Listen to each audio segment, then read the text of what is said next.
The first thing you should know about migrant caravans is that nobody ends up in them who has somewhere better to be. Nobody. No matter what people tell you, no matter who they say they are or what they pretend to be, if they're on a migrant caravan, they're out of options. In this way, every caravan is the same. I have yet to find an exception. The second thing you should know about migrant caravans is that actually no two of them are the same. It all depends on who's in charge. Sometimes they're led by a priest, and the kind of priest who starts a caravan is usually charismatic and well-connected and has some sway in the area. He's on amicable terms with the local police forces, for instance, or if not amicable terms, then at least reasonable ones, and he can therefore negotiate safe passage through Mexico. This priest almost certainly runs a shelter, a place that hosts migrants passing through on their way north, and if the priest is powerful, you can bet his shelter will be top-notch as well. It'll have bunk beds to crash on, 3 decent meals a day, and even showers, all of which will actually work, though none will have hot water. Not that you'll care, considering that you've been trekking through a sweltering jungle or desert all day. But many migrant shelters aren't run by charismatic priests, nor are they luxurious, and the worst aren't really shelters at all. They're dumps with dirt floors and holes in the ground for toilets, and the only food you'll find is beans, a scoop of lukewarm beans that have been sitting in a greasy pot for God knows how long.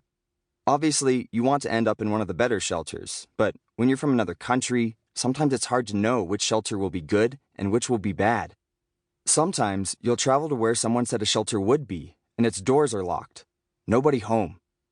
Or sometimes there won't be anything at all, no building, no nothing. Like it just vanished.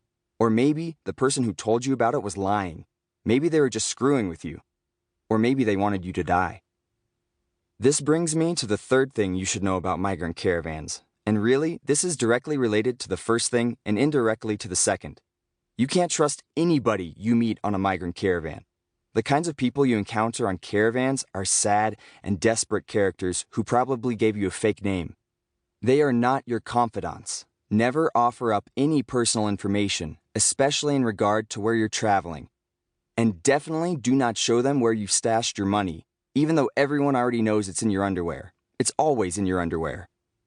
But no one can be completely sure unless they catch you with your hand rummaging around in your crotch, so don't do that. And don't take anyone else's general untrustworthiness personally because, if you're being honest, you probably can't be trusted either. You're probably also using a nom de guerre. You're probably also hiding where you're from and where you're going and have your birth certificate tucked down the front of your pants right next to your cash. But here's the tricky thing, which is also the fourth thing you should know about migrant caravans. You have to trust the people you meet on migrant caravans. Not everyone, obviously, because you actually can't trust anyone.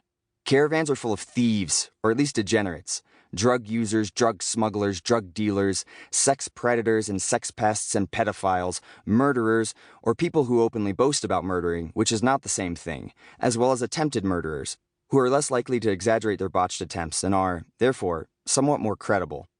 But you have to choose someone, and you must choose carefully, because migrant caravans are full of vultures, predators and prey, the worst and waste of humanity. Or at least, that's what anyone on a migrant caravan will tell you.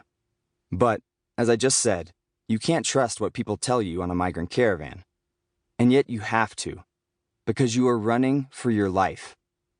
Because you have never been to Mexico and have no idea how big this country is or how to get from one end of it to the other. Maybe you can't read, or you can read, somewhat at least, but you can't read maps.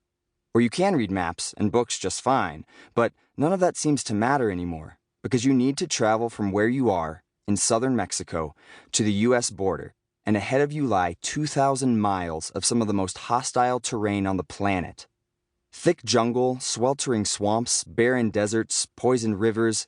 Immigration is everywhere, or if they are not everywhere, then the threat of them is. Their shadows haunt the buses and trains and hidden pathways that circle backwater towns. Ideally, you'd have someone to guide you through it all. A coyote, a pollero, a human smuggler. But they're expensive, and let's face it, you're probably broke. Besides, you can't trust a coyote. They're in the caravans too, scoping out business opportunities, leeching off of suffering, sowing disunity. Though, if you do have some money, coyotes can be a bit more trustworthy. For the right price, of course. And remember, you need to trust somebody.